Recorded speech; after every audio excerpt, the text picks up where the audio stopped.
Okay, so week number 2 on rehab. We are here at the gym again,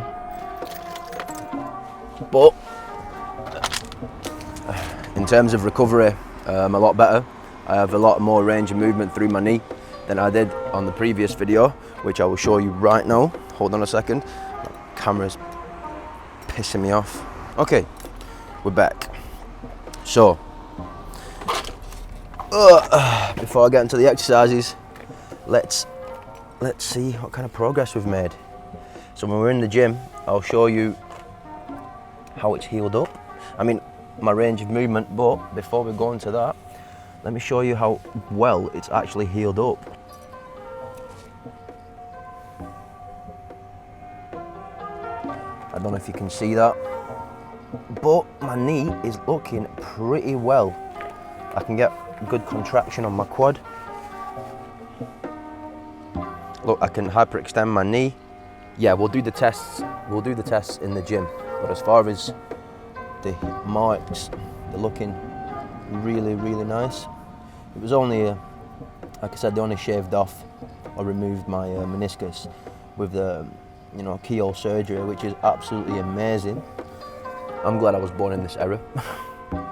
Okay, so let's go to the gym.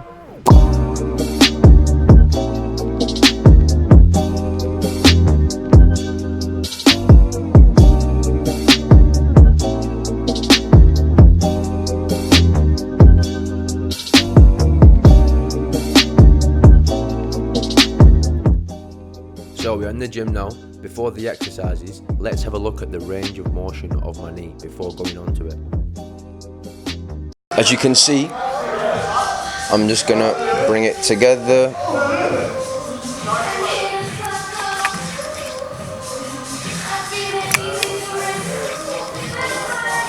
So as you can see here, they're pretty bang on. The only thing I can't do is, I'll show you now. Look at my heel now.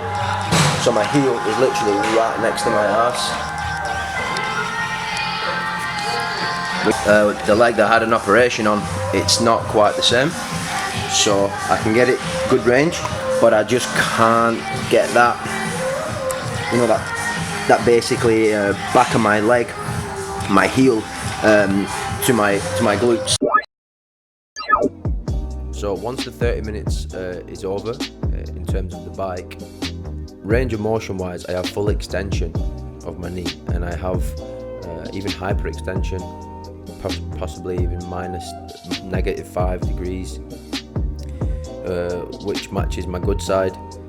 Knee flexion is another bullet point I have, but I can't reach the end range. Anything past 160 degrees, my knee is having restrictions. Part of it, which is also the swelling, but I want to gain every range of the knee and feel strong and confident, in that position. As you guys know, I will be competing in grappling events, so I know my knee will be going in every position possible. In order to sustain the strengthening associated with weight-bearing exercise, the intensity, duration, and amount of stress applied to bone should increase over time. Increasing the intensity of physical activity can be challenging for those with very little knowledge of physical limitations and when and what. So during weight-bearing exercises, bone adapts to the impact of weight and the pull of muscle by building more bone cells. Consequently, the bone becomes stronger and denser, in addition to improving strength and joint mobility. So we're going to tackle this issue straight away by the exercises I'm going to give you next. So during weight-bearing exercises, bone adapts to the impact of weight and the pull of muscle by building more bone cells. Consequently, the bone becomes stronger and denser, in addition to improving strength and joint mobility. So we're going to tackle this issue straight away by the exercises I'm going to give you next. Okay, just quickly, like I said, in terms of weight, last week you saw me on my rehab do body weight exercises. This time, these are ankle weights. I'll put the links in the description if you don't have any, the cheap ones from eBay. Before, you saw me do the exercises on the floor. So now we talked about weight bearing, right? So this time So this time I'm getting assistance from the wall. If I do feel like I'm gonna go fall. So what I'm gonna do now is I'm gonna do this. Every motion that we repeated last week is the same, but we're gonna be doing it standing. And then from here, I'm gonna straighten my leg while the ankle weight is there. And if you're struggling getting it straight, just send it down a little bit, that's okay. And use the wall to get your balance, and then lock leg out. And then turn it to one side, and then lift it. And then you'll feel, look, I can't lift it any more than that. My leg starts to shake. 5, 4, 3, 2, 1, and down. And same again, locking out, I'm turning to the side. And to explain something before I forget. So about my upper body. So when I'm standing like this, I don't want you guys to be like this. I want you to have a neutral spine, dead straight. Oh, I'm falling over, I can't even keep balance. From here, what I'm gonna do is get my hip flexion, and from here, extend, and then 1, 2, 3, 4, 5, and then release. And then same with abduction of the hip. So I'm here, I'm turning it to the side, and I'm literally gonna, and look, my leg is shaking. That's a good indication that you should stay there. So 5, 4, 3, 2, 1, and bring back. And we're gonna do same again, 20 repetitions.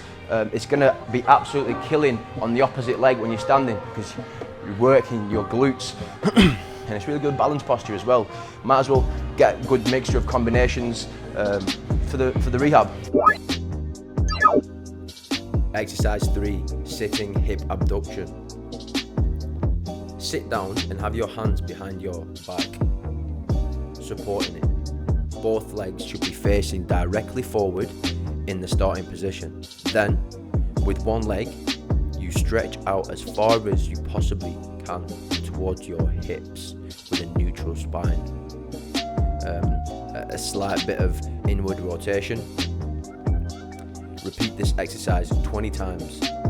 If 20 isn't achievable, do this as many times as possible until technique is compromised. Exercise 4, standing hip extension. Stand by a counter or an object for support. Like look at me for example, I'm standing next to a rack. And I have a braced core, raise one leg slightly backwards, keeping your knee straight until your foot is about 3 to 4 inches off the ground. Using these muscles is important because they help facilitate everyday movements such as standing up, walking and running. With this exercise, you don't want to be getting in a lordosis position. You want to have a neutral spine. So all that's moving is just your legs. So thank you for taking the time to watch this video, guys. It's truly appreciated. This is my week number 2 post-op done. And like I said, if you find this video helpful in any way, press that like button, give it a share, and most importantly, give it a like.